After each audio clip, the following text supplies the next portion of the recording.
Hallo liebe Zuschauer, ich bin's wieder, euer Andi. Herzlich willkommen zu einer neuen Folge von VfG Weapon Care.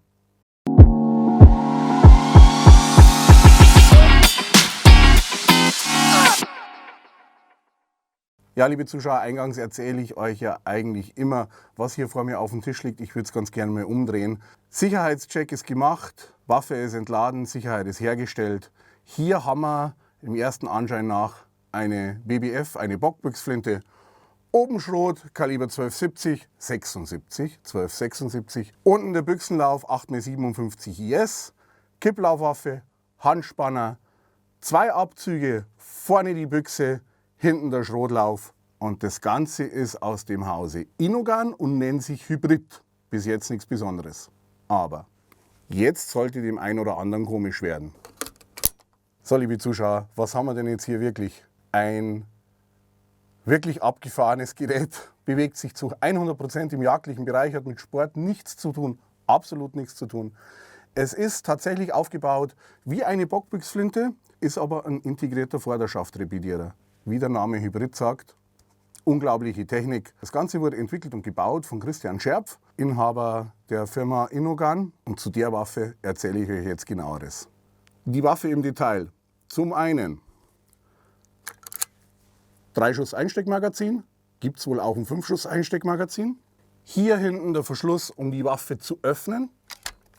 Wie ihr hier sehen könnt, seht ihr nur das Patronenlager vom Schrotlauf. Um die Waffe mit Büchsenmunition zu laden, wird sie geschlossen. Hier befindet sich ein Verriegelungsknopf. Über Betätigung dieser Verriegelung öffnet sich das Auswurffenster. Hier vorne die Repetiereinheit am Vorderschaft. Zu beachten ist hier, dass die Waffe mit geöffnetem Auswurffenster nicht abgekippt werden darf. Sich auch nicht abkippen lässt, denn die Repetiereinheit verschwindet hier im Schaft und blockiert den Schwenkmechanismus. Genau das zeige ich euch dann, dazu baue ich den Hinterschaft ab. Ganz kurz zur Optik, montiert ist ein Zeiss V8 Victory 1,1 bis 8x42, absoluter Drückjagdspezialist, was auch diese Waffe ist. Montiert ist die Optik auf einer Inno-Mount-Montage, absolut wiederholgenau, lässt sich einfach rauf und runter machen. Machen wir jetzt, macht die Sache nämlich zum Reinigen und zum Zerlegen erheblich einfacher und ich muss das Glas nicht schützen. Zum Abnehmen des Glases 2 Pins auf der gegenüberliegenden Seite nach innen drücken. Dann werden auf dieser Seite 2 Hebelchen freigegeben und das Glas nach oben abgenommen. Ein paar wissenswerte Dinge zu der Waffe. Handspannersystem haben wir bereits erwähnt. 2 Abzüge, vorne für die Büchse, hinten für den Schrotlauf. Interessant bei der Waffe, bei entspannter Waffe ist vorne das Vorderschaft-Repetiersystem blockiert. Wird die Waffe gespannt, ist das Vorderschaft-Repetiersystem immer noch blockiert. Um hier zu repetieren im gespannten oder im entspannten System, muss hier entriegelt werden, dann funktioniert es. Wo liegt denn der Grund? Warum ist denn die Vorderschaftfunktion nicht aktiv, wenn die Waffe gespannt ist? Relativ einfach erklärt. Nehme ich die Waffe in den Anschlag, muss ich sie in die Schulter ziehen und das mache ich hier an der Vorderschaftfunktion. Würde ich jetzt repetieren können, werfe ich die noch volle geladene Patrone aus. Das heißt, der Mechanismus wird erst freigegeben vom System, wenn die Waffe im Büchsenkaliber abgeschlagen ist. Machen wir einfach mal. Vorderer Abzug, jetzt funktioniert es. Waffe ist wieder gespannt oder immer noch gespannt. Es ist die leere Hülse rausrepetiert, die volle Hülse ist wieder drin, das System ist wieder blockiert. Bis zum nächsten Abschlagen der Waffe, jetzt lässt es sich wieder repetieren. Bevor wir die Waffe nun reinigen, gebe ich euch ein paar Einblicke in die Technik. Dazu zerlege ich die Waffe, soweit das möglich ist und sinnvoll ist. Ganz zerlegen werden wir sie nicht, sonst brauchen wir im Anschluss vielleicht einen Büchsenmacher, brauche ich auch nicht. Ich mache den Vorderschaft ab. Das geht sehr schnell, wie bei einer Kipplauf üblich. Hier vorne Knöpfchen drücken, Vorderschaft geht ab. Und ihr seht hier schon die Repetierthematik. Um den Hinterschaft abzunehmen, braucht man ein bisschen Werkzeug. Den baue ich jetzt ab und dann sehen wir uns wieder. Wir brauchen einen Schraubendreher mit Kreuzschlitz vorne drin. Den brauchen wir, um die Schaftkappe zu lösen. Dann brauchen wir eine Verlängerung mit einem Torx. Diese Verlängerung dient dazu, um die innenliegende Schraube, die den Schaft mit dem System verbindet, locker zu drehen, um den Schaft dann abzuziehen. Auf der Rückseite der Schaftkappe befinden sich 2 relativ unscheinbare Durchlässe. Hier befinden sich die beiden Befestigungsschrauben für die Gummischaftkappe. Eine davon wird komplett ausgeschraubt, die andere reicht, wenn wir sie lösen. Und das machen wir jetzt. Eine Schraube kommt raus, die zweite reicht, wenn sie gelöst wird. Jetzt können wir die Schaftkappe wegdrehen und sehen hier den Tunnel. Am Ende befindet sich da die Klemmschraube für den Hinterschaft. Und die lösen wir jetzt. Dazu die Welle.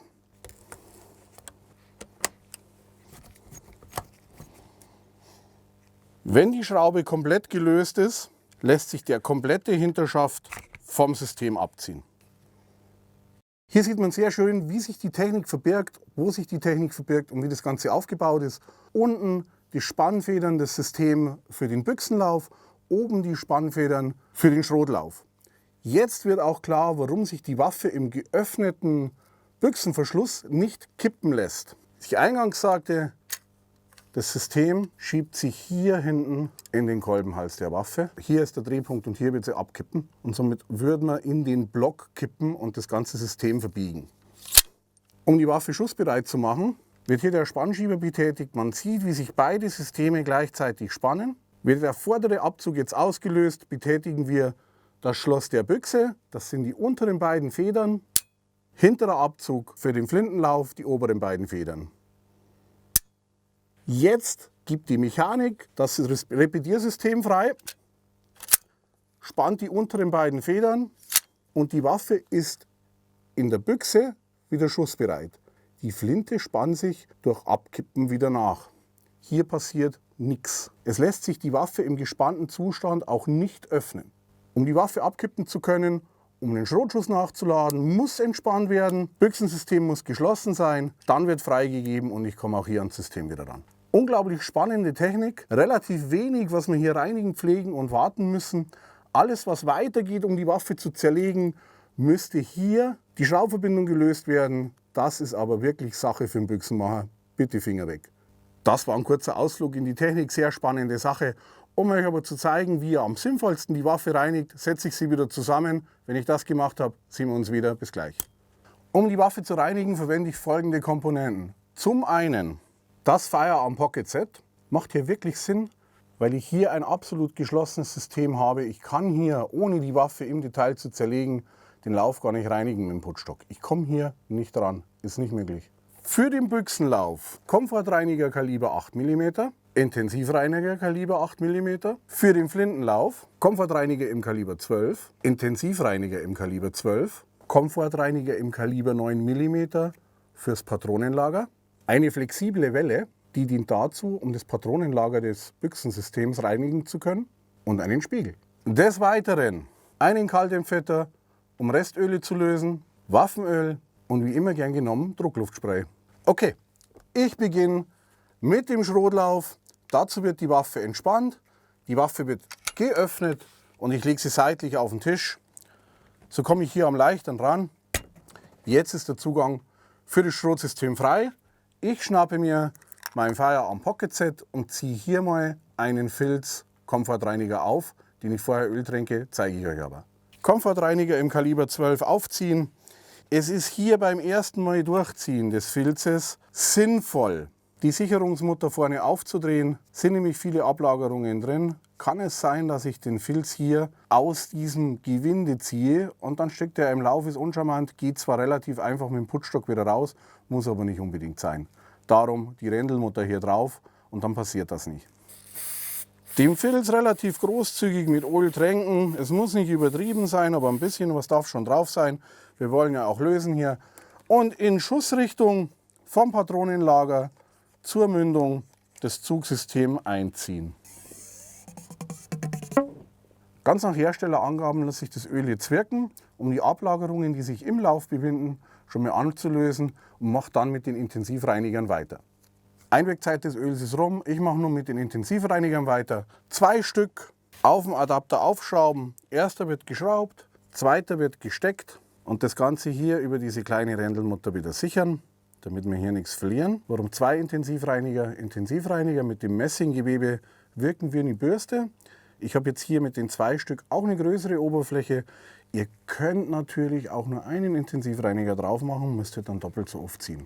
Um den Reinigungswiderstand oder den Reibungswiderstand zu minimieren, mache ich auch hier wieder einen Tropfen Öl drauf. Hier braucht es aber nicht viel Öl, es geht nur darum, den Widerstand des Intensivreinigers zu minimieren. Zugsystem übers Patronenlager in Schussrichtung einfädeln und nach vorne durch die Waffe ziehen. Den Intensivreiniger ziehe ich jetzt so oft durch den Lauf, bis er sich gleichmäßig und einfach durchs System ziehen lässt. Dann kann ich davon ausgehen, dass ich alle Ablagerungen weitestgehend gelöst habe, zumindest diese mal so angerissen habe, dass ich dann mit noch mehr Öleintrag weiterarbeiten kann. Man merkt es sehr schön jetzt, dass sich mit jedem Durchziehen des Intensivreinigers der Widerstand minimiert und das Ganze immer einfacher und leichter geht. Intensivreiniger lässt sich nun sehr leicht durch das ganze System durchziehen. Ich trage jetzt noch mal Öl ein. Dazu könnt ihr tatsächlich den ersten Filz noch mal verwenden. Es spielt hier keine große Rolle, dass der bereits schmutzig ist. Es geht nur noch mal darum, Öl ins System einzutragen, um es noch mal einwirken lassen zu können. Auf diesen ersten Filz, mit dem wir bereits Öl eingetragen haben, noch mal Öl drauf. Mit dem Durchziehen dieses Filzes, wir tragen noch mal Öl in die nun gelöste, aufgeraute Oberfläche, die durch die Intensivreiniger entstanden ist, noch mehr Öl drauf und hier wird die ganze Sache noch mehr angreifbar und es wird sich noch mehr lösen. Einmal durchziehen, das Ganze noch mehr einwirken lassen und dann beginnen wir trockene, saubere Filze durchzuziehen. Einwirkzeit ist vorbei. Ich schnappe mir wieder den Komfortreiniger vorne auf dem Adapter. Jetzt wird kein Öl mehr auf den Filz gemacht. Wir beginnen jetzt diese Ablagerungen, die wir gelöst haben, über diesen Filz auszuziehen. Man sieht auch, das Ganze geht sehr schnell, sehr fix. Und jetzt sind wir im Bereich der Reinigung. Jetzt tragen wir tatsächlich das ab, was wir über den Intensivreiniger und das Waffenöl angelöst haben. Ich nehme den nächsten sauberen Komfortreiniger, ziehe den durchs System. Es geht mittlerweile sehr einfach, sehr leicht, sehr gleichmäßig. Man sieht hier auch Ablagerungen, Schmutz auf dem Filz wird immer weniger. Auch den tausche ich wieder. Hol mir einen neuen Filz. Und beim dritten Filz schon fast nichts mehr drauf. Einen spendiere ich ihn noch, dann lasse ich es aber gut sein. Der ist sauber. Und somit hätten wir den Flintenlauf bereits gereinigt. Sehr schnell, sehr unkompliziert, sehr einfach.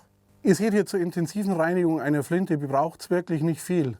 Firearm Pocket Set, ein bisschen Öl, 1, 2, 3, 4, 5 Komfortreiniger. Einer war wirklich nur dazu da, um Öl einzutragen. Dann haben wir die beiden Intensivreiniger verwendet, um Ablagerungen aus dem ganzen System anzulösen. Wir haben nochmal den ersten Filz verwendet, um diese aufgeraute Oberfläche nochmal mit Öl zu versorgen.